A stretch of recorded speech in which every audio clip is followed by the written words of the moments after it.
শুভ সকাল বন্ধুরা, আমি সুধা। আমি চলে এসেছি নতুন একটি মিনি ভ্লগ নিয়ে। আজ অনেক দিন পর মেঘ সরে ঝলমলে রোদ বেরিয়েছিল, আর আমিও সেই জন্য রুমের জানালাগুলো খুলে পর্দাটা সরিয়ে বিছানাগুলো ঝেড়ে পরিষ্কার করে নিচ্ছিলাম। কয়েকদিন ধরে বৃষ্টির কারণে রুমটা একেবারে ভ্যাপসা গন্ধ করছিল, তাই আজকে পরিষ্কার পরিচ্ছন্ন করে গুছিয়ে নিচ্ছিলাম। আর এরপরেই দেখো আমি ছাদ বাগানে গেছিলাম গাছগুলোকে দেখতে। তো যাই হোক, এরপরেই ফ্লিপকার্ট থেকে পার্সেল চলে এসেছে। অনেক দিন থেকে অর্ডার করে রেখেছিল তোমাদের দাদা ভাই, আজকে সেটা এসেছে।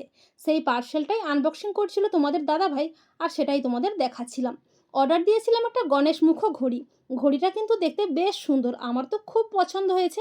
ব্যাটারি লাগিয়ে চেক করা হচ্ছে ঘড়িটা ঠিকঠাক আছে কিনা। তো যাই হোক, ঘড়িটা কিন্তু ঠিকঠাকই ছিল। এরপর ঘড়িটা আমাদের ওপরের রুমে সেট করা হয়েছে।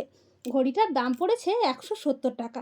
তোমরা যদি এই ঘড়িটা কিনতে চাও, আমার ভিডিওর নিচে ডেসক্রিপশন বক্সে লিঙ্ক দেওয়া আছে, চাইলে তোমরা ওখান থেকে ঘড়িটা কিনে নিতে পারো। আর এরপরেই দেখো তোমাদের দাদাভাই বাজার থেকে এনেছে কাঁঠাল কোয়া, আর এনেছে মাছের ডিম। মাছের ডিমগুলোকে ধুয়ে ভালো করে পরিষ্কার করে নিয়েছি। এরপরে লবণ, হলুদ, লঙ্কা গুঁড়ো দিয়ে ভালো করে মেখে নিচ্ছিলাম। সঙ্গে দিয়েছিলাম কাঁচা লঙ্কার কুচি। পেঁয়াজ দিতে ইচ্ছে করলো না, তাই দিলাম না। তোমরা দিলে দিতে পারো, খুব ভালো লাগবে পেঁয়াজ দেওয়া মাছের ডিম খেতে। এরপরেই মাছের ডিমগুলোকে বড়া মতো করে ভেজে নিচ্ছিলাম। আর এরপরেই দীপ্তেশ বলল পাউরুটি খাবে, তাই রুটিটাকে 4 টুকরো করে সেঁকে নিচ্ছিলাম। পাউরুটি সেঁকে খাওয়া খুবই ভালো। আর এখানে দীপ্তেশ খাচ্ছিল সস দিয়ে পাউরুটি, ওর প্রিয় খাবার সস দিয়ে পাউরুটি।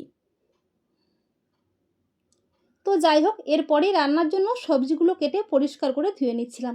আজকে রান্না করেছিলাম আলু দিয়ে মূলো শাকের চচ্চড়ি, সাথে ছিল মাছের ডিমের বড়ার টক মূলো দিয়ে। আজকে দুপুরের মেনুটা একেবারে জমে গিয়েছিল। এরপরেই বরের আনা কাঁঠাল কোয়া খাচ্ছিলাম। কাঁঠাল কোয়া খেতে খেতে আজকের ব্লগটা শেষ করলাম। এরকম নতুন নতুন ব্লগ দেখতে হলে আমার চ্যানেলটাকে সাবস্ক্রাইব করতে হবে বন্ধুরা।